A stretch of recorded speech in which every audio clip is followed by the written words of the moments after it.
Son las 6 de la tarde y 9 minutos. Abrimos el gabinete. Vamos a saludar a Xavier Sardá. Buenas tardes, Buenas Xavier. tardes, ¿qué tal? También a Antón Reixa. Buenas tardes, Antón. Buenas tardes. Y Noelia Danez. Buenas tardes, Noelia. Hola, ¿qué Hola, tal? a los dos. Hola, ¿Qué tal, chicos. ¿Qué tal todo? Chica. Chicos y chicas. Chicos y Estamos 2 y 2, está bien. Hacemos dos parejas. Sí. No nos podemos quejar. Nos ha salido muy paritario el gabinete hoy. ¿Y qué somos? ¿Somos unos o unas o cómo se...? Luego hablamos de esto, ¿no? Somos chicos y chicas en este caso. Sí, Ya. chicos y chicas. No Pero el lenguaje inclusivo, ¿cómo definiría este grupo? Bueno, no sé. Pues chicos y chicas, sí, Javier. sí, se puede. No, pero ellas o ellos. Ellas y ellos. Ellas y ellos. No se puede dejar en manos de un género. Oye, No, Xavier, pregunto. Xavier, Dime. un padre, ¿cómo es un padre que no tiene hijos? No existe la de... No existe la palabra, No. claro. Lo que define a un padre es que tiene hijos. Ni un O padre... hijas. O hijas, perdón. Ah, Me han pillado.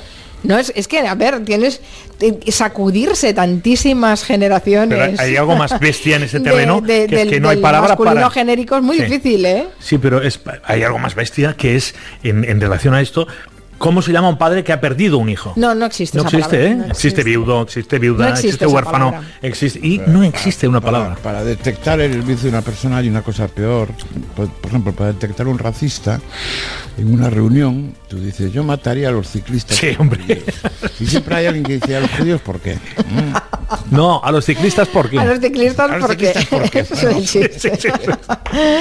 Bueno, Ojalá fuese así. veo que os habéis arremangado ya y habéis entrado a matar en el gabinete No, ya directamente. matar no. Bueno, Vamos a es hablar una de expresión, código es una expresión, ¿eh? ¿Por qué estamos hablando de eso? Les cuento. La ministra de Igualdad, Carmen Calvo, ha comparecido hoy en el Congreso con una realidad presente, la de las 21 mujeres asesinadas por sus parejas o exparejas en lo que va de año. 945 desde que se empezaron a hacer estadísticas hace 15 años. En algunos de los últimos casos, como el de la mujer asesinada el viernes en el barrio madrileño de Tetuán, el agresor tenía una orden de alejamiento. ¿Qué falla entonces? El sistema, la educación, falla incluso el lenguaje, que habría que cambiar la forma en la que nos referimos a las cosas. Bueno, esto último es precisamente lo que ha propuesto la ministra esta mañana. Quiere empezar adecuando el texto que rigen todas las leyes, es decir, la Constitución, a un lenguaje inclusivo. Independientemente, repito, de la reforma de la Constitución, si llega cuando llegue, sí que será necesario empezar por tener un texto de la Constitución que nos incluya a las mujeres. Lo haremos como la Real Academia nos indique y lo plantearemos porque consideramos que hay que empezar a construir de abajo arriba y en este caso también de arriba abajo. Construir de arriba abajo, ha dicho la ministra y vicepresidenta del Gobierno, y eso significa también reformar leyes, como el Código Penal y la Ley de Enjuiciamiento Criminal, para que se considere agresión todo acto sexual que se produzca sin el consentimiento explícito de una de las partes. Se trata de evitar las interpretaciones, como ocurrió en la polémica sentencia de La Manada. Escuchamos de nuevo a Carmen Calvo.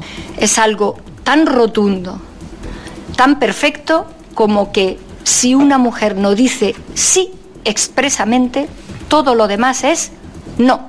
Y ahí es donde está preservada su autonomía, su libertad, el respeto a su persona y a su sexualidad.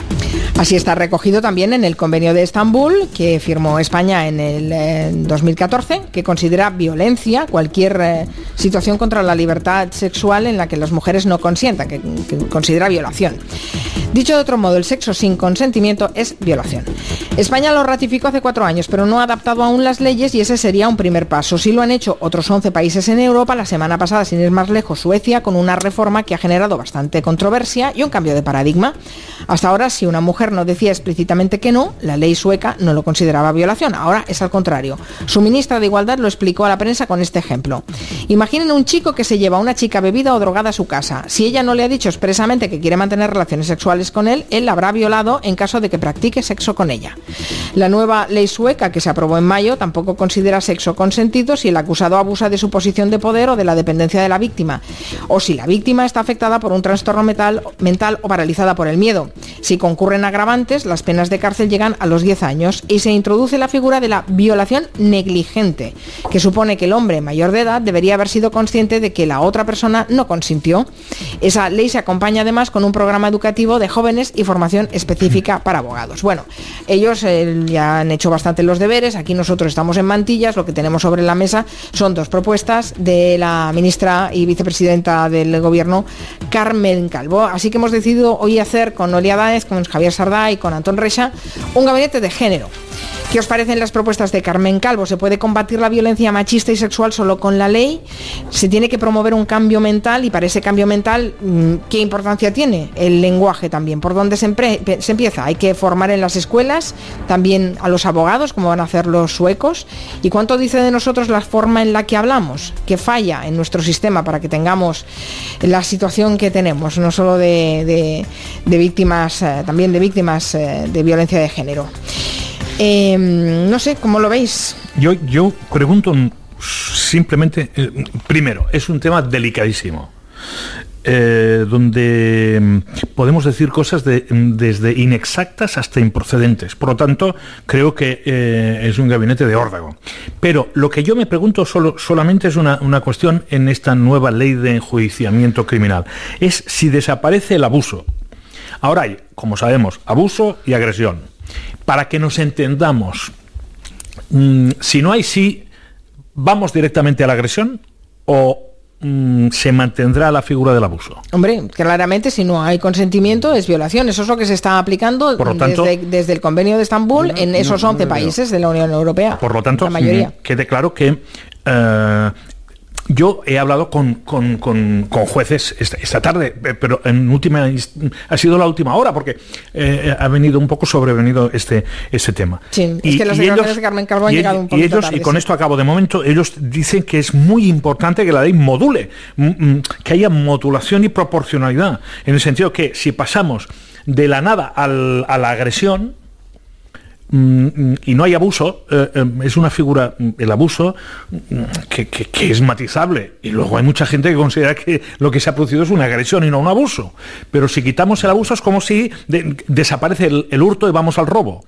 No, yo no le veo tantas aristas. Entiendo que desde la esfera judicial puede haber esos matices, pero bueno, y dice socialmente también, No, ese matiz que tú invocas, reconozco que hay cierto sentido en invocarlo, pero ojo, porque eso lleva a invertir la carga de la prueba, que es lo que ha pasado en el caso de la manada. De repente la víctima era la que tenía que demostrar que había sido violada.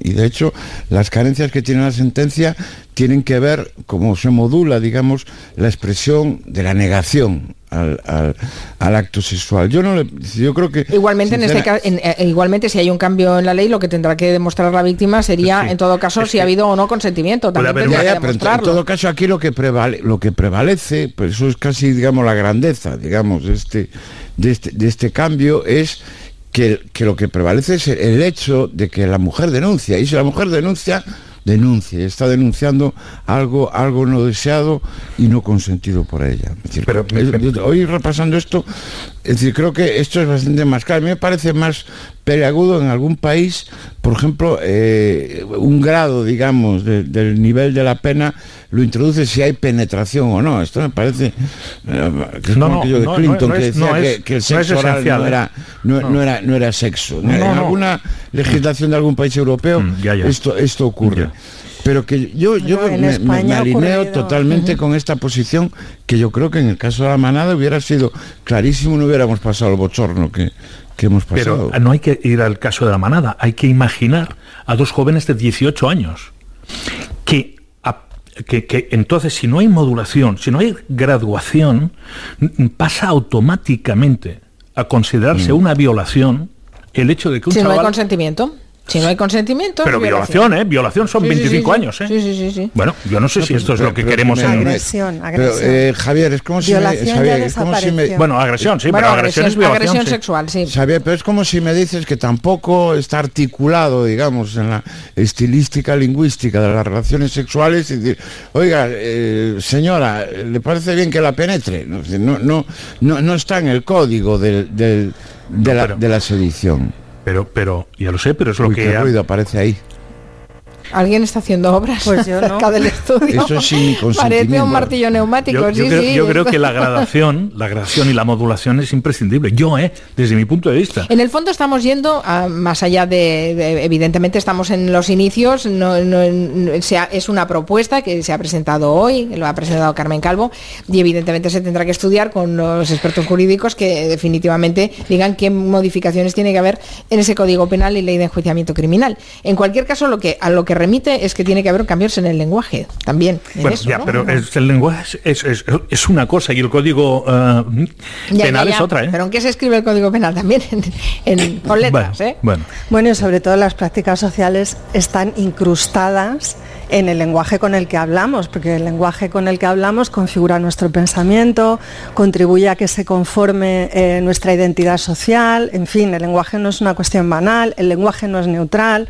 Lo vemos especialmente con los temas de género, ¿no? Está cargado, porque el lenguaje está configurado genéricamente, ¿no? Y es así como empezábamos la charla del gabinete de hoy, de ellos y ellas. Sí. Y bueno, hablamos del lenguaje inclusivo. A mí me gusta más hablar del lenguaje no sexista, porque cuando hablamos de lenguaje inclusivo parece que estamos todo el tiempo reivindicando una intervención en el lenguaje. La verdad es que el ruido ese es molestísimo. Me gustaría ver si podemos identificar de dónde viene ese ruido. Se está produciendo esto es un sabotaje. ¿En Coruña tú crees que se está produciendo, Antón? ¿Lo tienes ahí cerca? Mi consentimiento. Esa metáfora, sí, no sé. Sí, del poco. Bueno, yo quería decir... Es de buena fe. Ya, bueno, ahí, claro, Ay, ya, también hay agresiones de buena fe. Vamos a dejarlo estar. No, yo decía... Hay ese idioma complicado. Decía también porque empezaba Mari Carmen preguntándonos si es suficiente con modificar las leyes para conseguir, digamos, erradicar en particular el tema de la violencia de género, y en general supongo que la pregunta también sería para lograr, digamos, esa igualdad, ¿no? que es una especie de aspiración, pues prácticamente desde la Ilustración hasta nuestros días. Pues es evidente que no, o sea, con la ley solo no se puede, y de hecho fracasamos las feministas cuando ciframos en la ley el único instrumento de acción posible para conformar una sociedad más justa e igualitaria. Y no solamente fracasamos porque las leyes al final siempre se quedan cortas, sino porque con la ley, con lo que yo a veces llamo el igualitarismo burocrático, se crea una ficción social muy potente y muy difícil de desmantelar, que es la de que la igualdad ya se ha conseguido. De hecho, está pasando ahora con el debate que estamos manteniendo hoy, con las propuestas que, por lo que veo, ha estado haciendo Carmen Calvo a última hora de la mañana.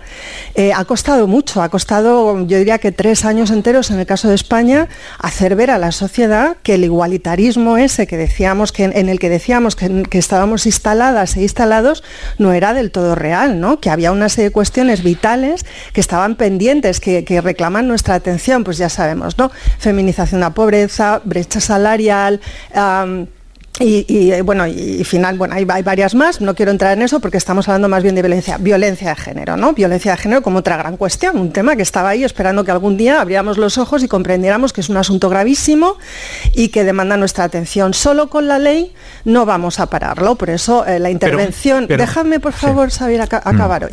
La intervención a través del lenguaje es vital.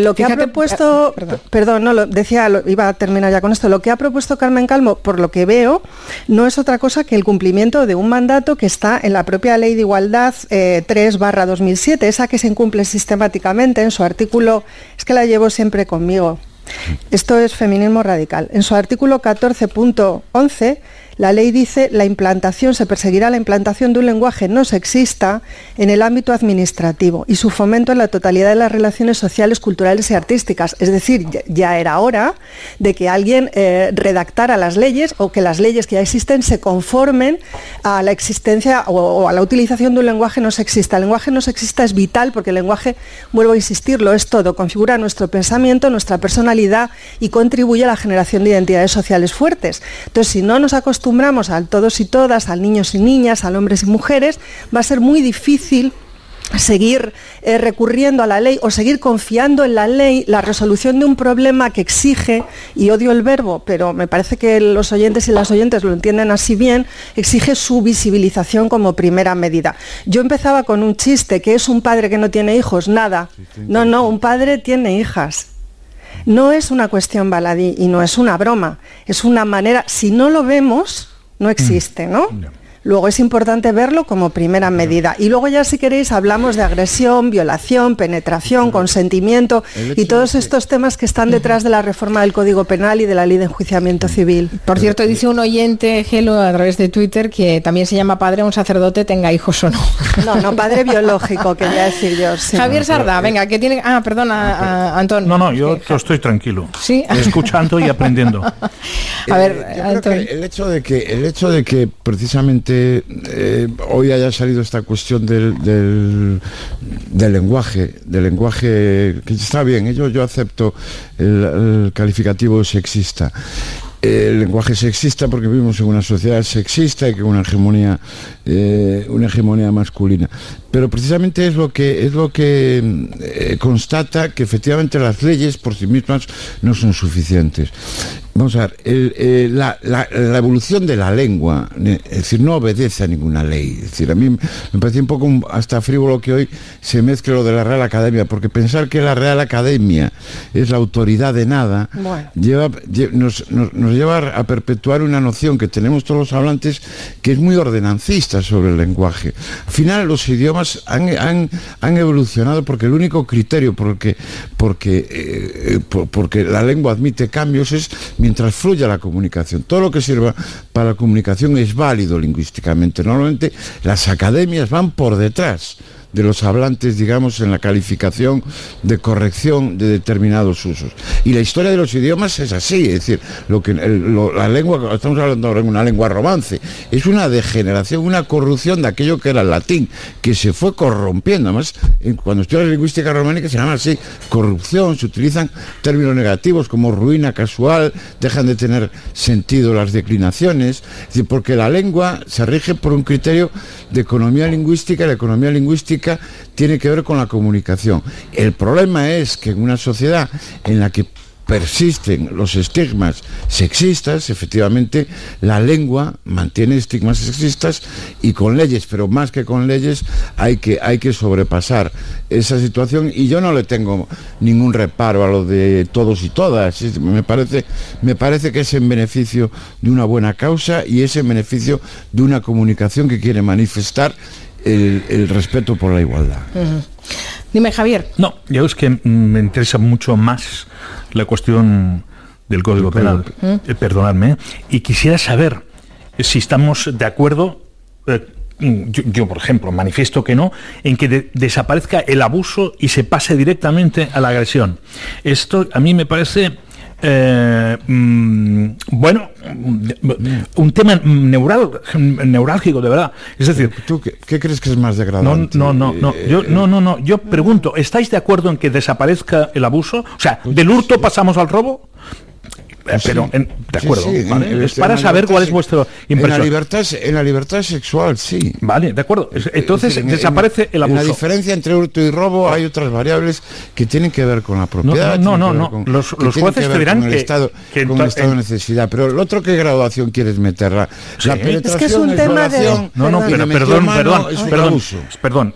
Yo la gradación que te quiero meter es que, te digo, insisto, dos adolescentes, dos jóvenes, mayores de 18 años, entre los que hay un proceso de seducción. Bueno, también pueden ser dos adultos, ¿no? Sí, no, pero es igual, para esquematizar al máximo. De los 18 años. Bueno, me da igual porque son mayores de edad. Claro. Justo. Bueno, pero pues sí, es igual. Pongo el ejemplo de 35 años, me da igual. Lo que digo es que en un proceso de seducción hay un proceso de comunicación no verbal, hay un juego de miradas, puede haber un juego de equívocos, y lo que digo es...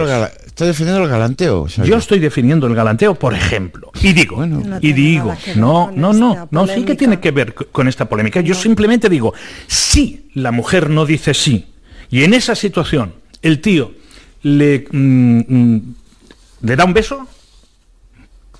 Bueno, un beso no constituiría un delito de agresión. Vamos a aclarar para empezar. A ver, por eso. Quizá vamos a delimitar lo que puede ser una porque hemos quitado el abuso, hemos quitado el abuso. Bueno, un momento. A ver, primero, la poca oportunidad, lo digo con respeto y con cariño, de la comparación con el tema del hurto y del robo. Aquí estamos hablando de derechos humanos, que esto es algo que todavía nos cuesta comprender. Si somos firmantes, y lo somos, del Convenio de Estambul, como lo son un buen número de países del mundo, tenemos que entender que cuando se habla de agresiones al cuerpo de la mujer, es decir, de todos aquellos delitos que entrarían dentro de la calificación de violencia de género, que son agresiones y abusos de naturaleza moral, psicológica, también física. Por ejemplo, la prostitución podría ser considerada violencia de género. Los vientres de alquiler, la subrogación, desde mi punto de vista, es también violencia de género. Y, por supuesto, las agresiones que tienen un componente sexual, bien en el ámbito doméstico, bien fuera del ámbito doméstico, ¿no? Tanto en un caso como en otro. Eso es lo que dice el Convenio de Estambul. Primero, es poco oportuno porque estamos hablando de derechos humanos. Cuando hablamos de robo y cuando hablamos de hurto, estamos hablando efectivamente de la propiedad de alguien. Por lo tanto, aquí estamos hablando de derechos humanos, es decir, el respeto a mi integridad es un derecho humano, ¿no? Esa es una conquista nuestra. Bien. Abuso o agresión. Hasta hace no mucho en el Código Penal Español lo que había en lugar de esta diferenciación que a ti ahora, Javier, te parece operativa, era lo de la violación, y solo había violación cuando había penetración, y cualquier cosa que no fuera penetración vaginal... Exactamente así, podía haber penetración y ser abuso, cuidado. Vale. Pero bueno. Cualquier cosa que no fuera que no se probara que hubiera habido una penetración vaginal podía considerarse simplemente un abuso. Yo con esto termino, ¿vale? A mí no me preocupa en absoluto el tema de la gradación. Un atentado a los derechos humanos es siempre blanco o negro. Por lo tanto, es un problema histórico de las feministas que no hemos sabido. Ay, dejadme. No, es que, perdona, has pegado una perorata hace un momento. Bueno, tú te crees que no hablas, pero hablas mucho. Te pregunto. Si yo primero no creo que no hablo lo suficiente, no mucho. ¿Qué hacemos con los chavales? Para poder argumentar. Pero sobre todo no interrumpo. A la vez no habléis. A ver, fuera el abuso y ya está. Yo me callo, Hay una pregunta que me apetece mucho callarme. Bueno, como quieras. Bien, estábamos hablando de... Xavier, a ver, para... Que no yo no tengo ningún interés. Bueno, pero igual, si todo lo que sea, todo es violación, entramos en un terreno delicadísimo. Violación, no, agresión. Sí, agresión, por tanto, 20 años. Se está hablando de modificar las penas también. Es que no es solamente el delito. Exacto, habrá todo lo que tenga que haber. El problema de lo que tú invocas como graduación, que tiene una cierta lógica. Es decir, ojo, porque también en el caso de la violencia, en el caso de la violación de la manada, se establecían graduaciones en cuanto al concepto de intimidación. Es decir, parecía que para que hubiera intimidación, es decir, que esa mujer no estaba en shock. Yo no defiendo la manada, era porque no había habido violencia física. Espero que quede claro que yo no defiendo la manada, No, por supuesto, voy yo contigo a defenderte, pero no. Quiero decir que yo no tengo ningún escrúpulo y me adhiero a la línea que ha defendido Adane de que pues es que es blanco o negro, efectivamente. Cuando estamos hablando de violaciones, claro, es que la libertad sexual es un derecho humano. Cuando hablamos de agresiones a los derechos humanos, no puede haber medias tintas, y lo que antes trataba de decir es que uno de los problemas con los que se ha enfrentado históricamente el feminismo, uno de los grandes déficits, digamos, del movimiento en sus sucesivas olas, ha consistido precisamente en quedarse a veces en el gris. O sea, las mujeres tenemos el síndrome del impostor y lo tenemos a escala, digamos, colectiva también. Pues el síndrome del impostor es esa noción absurda de que, en realidad, y eso es lo que también nos hace ser víctimas fáciles y conniventes muchas veces con formas de violencia, pues que vienen, que nos llegan, digamos, a través del amor romántico y de otra serie de mensajes, ¿no?, que tienen complicaciones, digamos, ¿no?, cuando las relaciones son desiguales, me refiero. El síndrome del impostor hace alusión a eso, a la dificultad que tenemos las mujeres para ser asertivas y para formular reivindicaciones de manera consistente. Por ejemplo, en este terreno en particular, a mí me parece un logro extraordinario que esto ya por fin se ponga sobre la mesa. Esta idea tan sencilla de la libertad sexual es un derecho fundamental, en materia de derechos fundamentales y de su vulneración no existen tonos grises, solo puede haber blancos o negros. Después hablamos de las penas, claro que sí, como las hay en otros delitos que son también atentados contra los derechos fundamentales, ¿no? Pero el delito, digamos, tiene que quedar claramente tipificado, tiene que estar claro que una agresión sexual siempre es una agresión y que la idea de abuso como un paliativo lo único que hace es introducir un elemento terrible y dramático que hemos visto con el caso de la manada y que tú, Antón, mencionabas, que es que la carga de la prueba caiga sobre la víctima. Eso es lo que ha conseguido la introducción de este delito de abuso, en lugar de considerarlo siempre como una agresión. Yo he sido agredida y lo voy a demostrar. No caben medias tintas. Lo que pasa es que ahora la carga de la prueba se traslada al consentimiento, ¿no? Cambia, claro. Bueno, claro, pero es que hay que tendrá que demostrar que realmente no consintió o sí consintió. Claro, no, es que ese es el otro tema que las juristas, pues Victoria Roussel, varias mujeres que han estado escribiendo en los últimos tiempos sobre este asunto, me parece una perspectiva súper interesante la que están también poniendo sobre la mesa y trayendo a colación, y es un poco lo que está en el espíritu del Convenio de Estambul. El tema del consentimiento hay que sacarlo de este debate. Hay que sacarlo. O sea, no puede ser...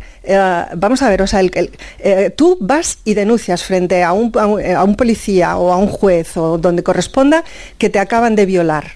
Y lo primero que tienes que demostrar es si has consentido o no con la agresión.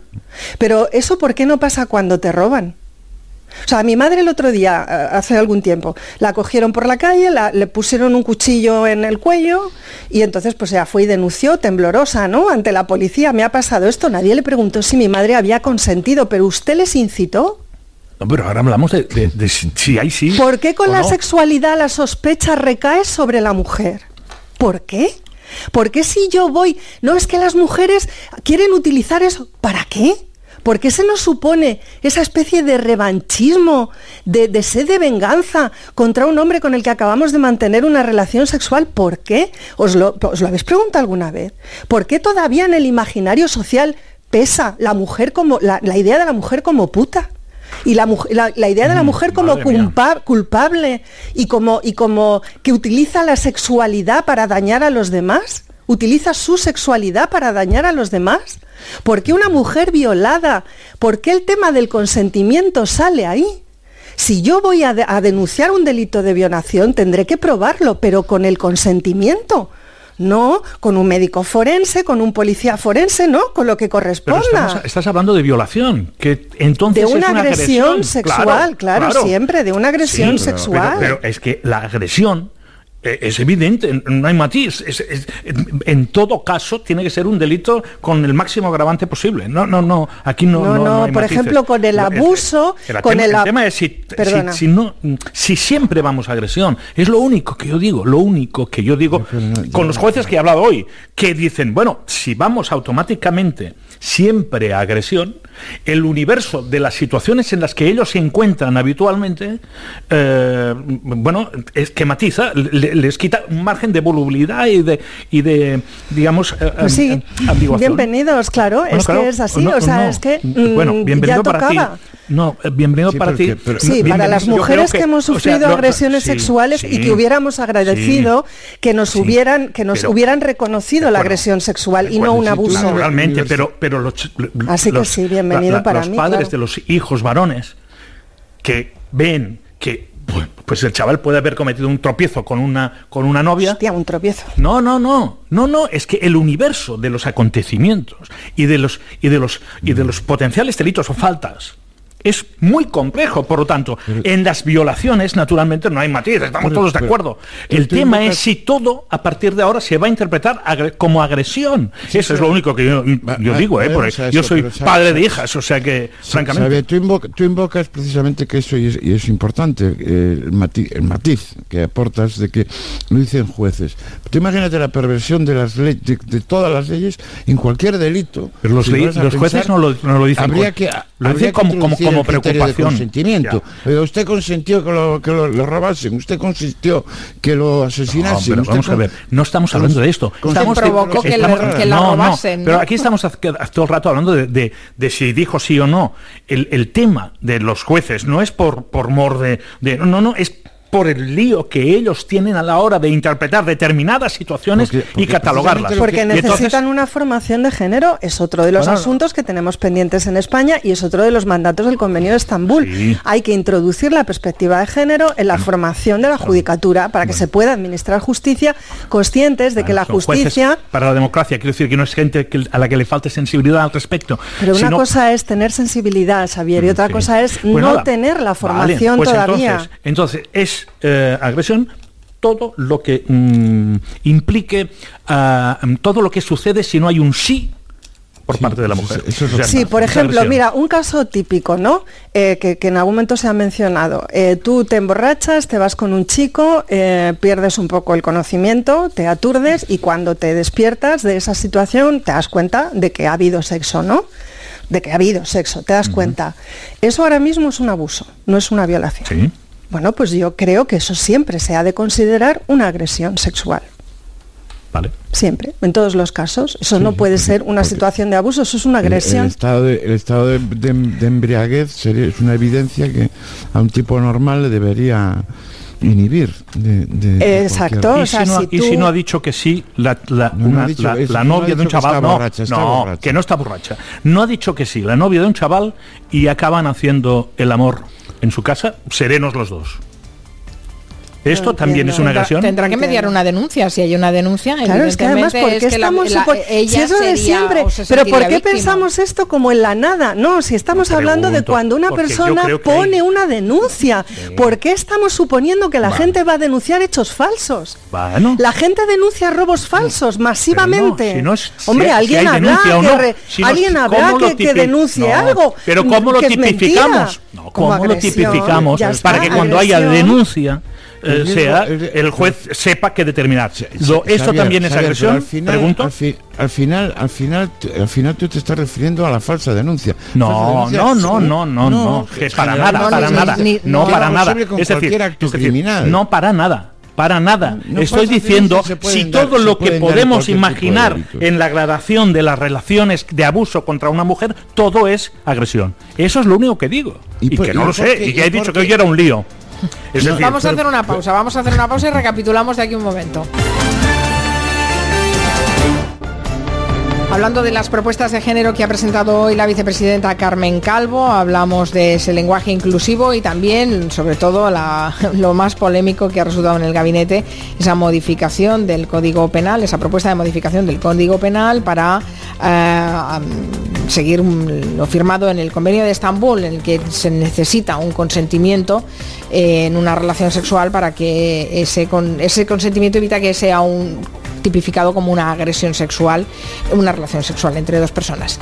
Vamos a ver qué dicen los oyentes. Para que una ley de este tipo o de otro cualquiera sea efectiva, de verdad, lo que hace falta son unas leyes claras, nítidas y que no dejen a la interpretación de los jueces muchos apartados de este tema, porque si no volveremos a caer en los mismos errores brutales que ahora se han caído. A ver, yo viendo desde mi experiencia personal, llevo 20 años con mi mujer y un sí explícito, yo creo que si acaso fue solo en la primera relación sexual. Desde entonces Madre del amor. Los no sí están muy claros, pero un sí explícito no existe como tal.